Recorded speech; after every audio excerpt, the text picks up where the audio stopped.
My view is that the UNIPCC, United Nations Intergovernmental Panel on Climate Change, is one of the primary problems, which means they have been misleading people. They've been using authority of science, which is not true, right? It's all governmental hackers, basically, right? People like John Kerry, who I guess can barely take a proper physics class, who keep claiming that greenhouse effect is so simple, right? And then he refused to explain how does it work, right? I mean, he did all of that is very terrible. That really embarrassing to America. He did that in Bali in Indonesia several years back. That is just so embarrassing. Do you think he can explain how it works? No, I don't think so. Even Al Gore, who claimed to know something about science, I challenge Al Gore. I did some of that in his face, actually. I was lucky enough to be in one of those Wall Street Journal eco conference, and I was giving, setting up with all the UC Santa Barbara students. Please make sure when the question comes out, give me the mic. I was making friends with them the night before. I explain now my details of my work.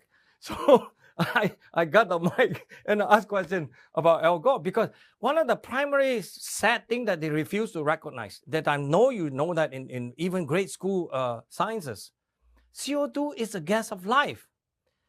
When you have more CO2, the plant kingdom, the whole ecology, even the oceans, gonna have more, basically, ability, more fishes, more everything. More life. More life, essentially. That's why it's called gas of life. And these people want to demonize it as some gas that can cause global warming, can cause hurricane to run faster or weaker. I don't know what they want. To have more rain, more droughts, and all this other nonsense that they claim. All of that, it just ain't so. That's the problem. By the way, this is how serious I am. I check everything they say. I check. As a scientist, you cannot just dismiss them. You cannot laugh at them. You cannot, chide them. You cannot just make joke of them. You check everything. So as a very serious scientist, and I publish scientific paper refuting all of these arguments. Scientific papers maybe mean nothing to the average people, but it's really important. It's like a document that you have to document and then put out the proper scientific arguments about what is right, what is wrong. So that's what we have been doing at my particular center called series-sign.com. So anybody who wants more information about this, please go to the website, right? And study what we do there, because we are the one that is truly independent from any funding agency, any money that you could possibly give me, like Bill Gates, please don't give me money, thank you. And Al Gore, please don't give me money. Don't give me any money if you tell me what to do.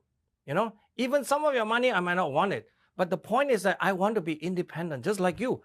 In the media, I want to be fearless. I just set my own agenda. You don't tell me what to research either. I research what I want to research. So we've been researching on many, many topics. So on the climate change issue, I'm fully convinced. After all these years, even though we may not know exactly what is causing climate change, we suspect it's the sun. We have a lot of evidence to show that it's probably the sun. Very high percentage, I would say 90% for sure, but not 100%. But we know carbon dioxide is not the gas, it's not what you call like your thermometer in your room can adjust up and down, that you can set the temperature to be whatever level you want it. First of all, they can never tell us what temperature do they want it at. What is the temperature you want to set the global temperature? Al Gore has not been able to answer that. John Kerry has not been able to answer that. Because we know the temperature from the coldest in Siberia to the desert in Sahara. I mean, these are huge, at least 100 degrees or more kind of differences. Yes. I mean, who are you to tell me which temperature is the correct temperature where you guys are talking like that? They are talking as if they are pseudo-God, they're God themselves. I mean, these people are so ambitious that in some sense, I think we have to keep their ambition down a little bit. I mean, these people are not contented, just like what you put out there. You cannot be ambitious when you're contented, but these people are so out of their mind in some sense that I think is misleading. And somebody had to speak out against them. I think you are one of those who consistently point out their hypocrisy, right? And I really find that the whole problem of this global warming is a complete nothing, which means we should do nothing about it. Just go on and live life and adapt to it.